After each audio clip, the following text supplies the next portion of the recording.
ont obtenu donc Jean-Yves Rosaza 33 voix. Je proclame donc Jean-Yves Rosaza maire de la commune d'Andernos-les-Bains.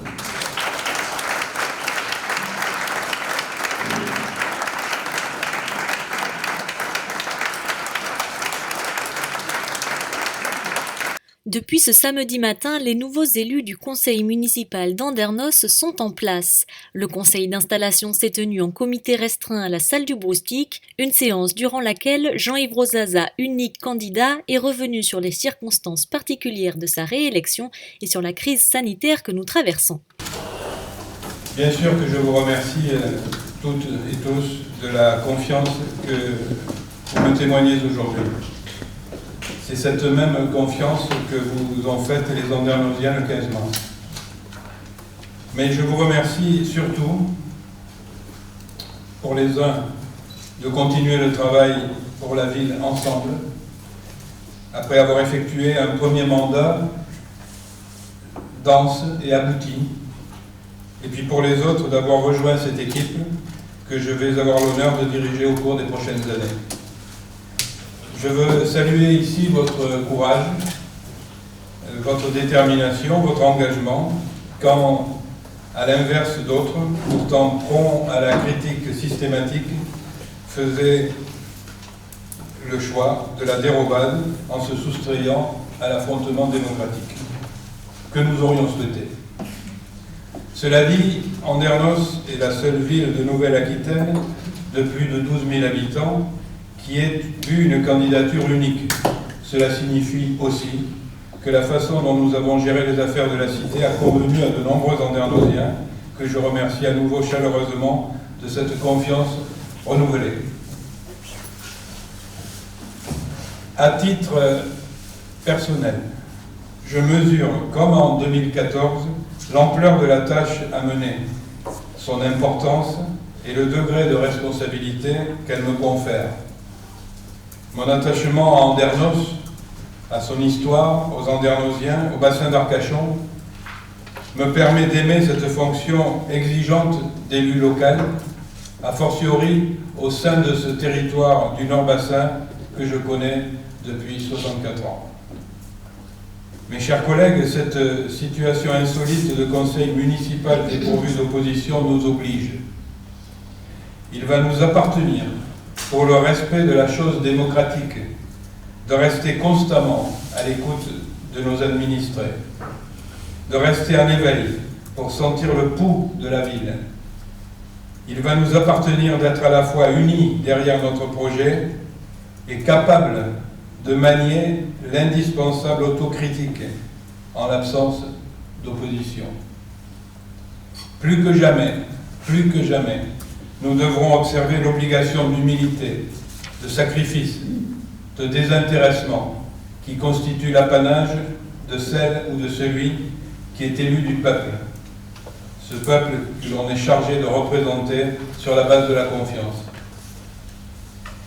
L'élu de la République sert l'intérêt général et cet état d'esprit oblige à la rigueur morale et à la volonté d'équité.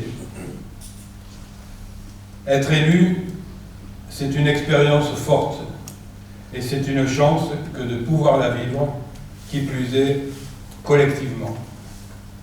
La période que nous traversons nous fait débuter le mandat de façon étrange.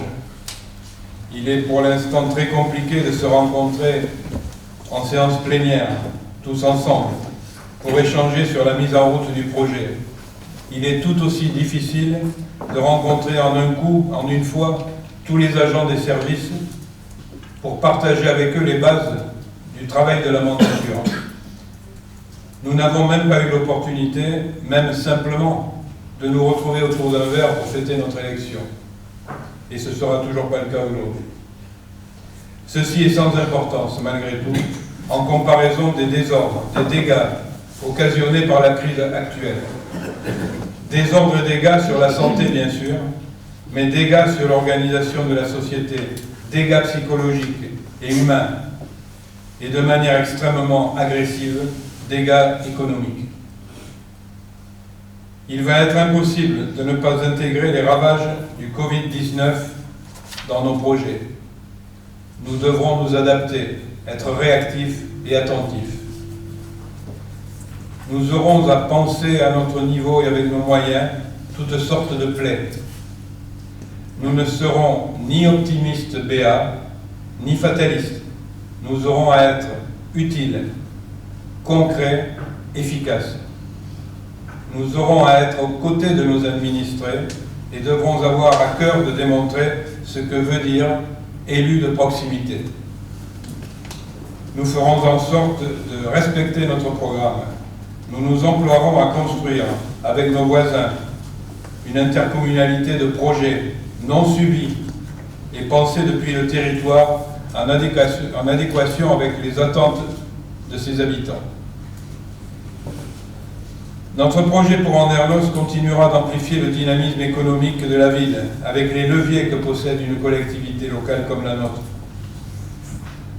Notre projet s'attachera à développer un tourisme responsable, respectueux du territoire et de ses habitants.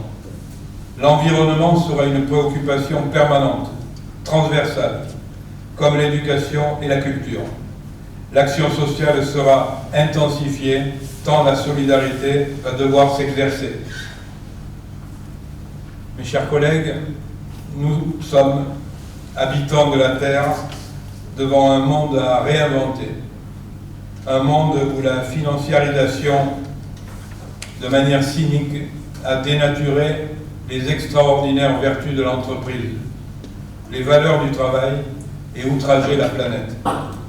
À notre niveau local, avec le précieux concours de nos agents, des services, nous sommes réunis ensemble afin d'œuvrer pour aujourd'hui et pour demain, pour nos contemporains et pour les générations futures. Une nouvelle fois, du fond du cœur, je vous remercie toutes et tous de servir ainsi l'intérêt de notre ville. Vive Andernos!